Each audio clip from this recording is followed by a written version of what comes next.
আজ আপনাদের এক অজানা গঙ্গার ঘাটে নিয়ে যাব, যে গঙ্গার ঘাটটা হিন্দমোটর থেকে কোন্নগর যাবার পথে পড়ে। যেরকম আপনারা জানেন যে কোন্নগরে ১২ মন্দির ঘাট আছে, ওটা নয়, এক অজানা গঙ্গার ঘাটে নিয়ে যাব, যেটা আপনারা হয়তো কোনোদিনই দেখেননি।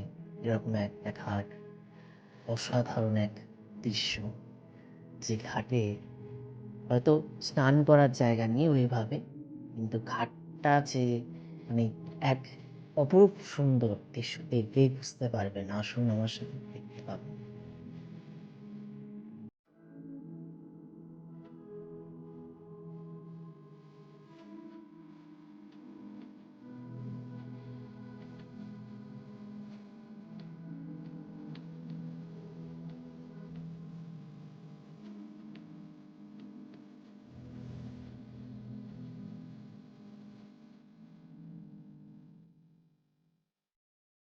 কালো মেঘ যেন ঘিরে ধরেছে ওপারে, সেই দমকা হাওয়ায় যেন এপারে আমাদেরকে উড়িয়ে নিয়ে যাবে।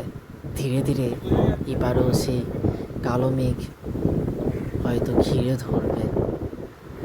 হয়তো এপারে বৃষ্টি শুরু হয়ে গেছে বা বৃষ্টি শুরু হবে।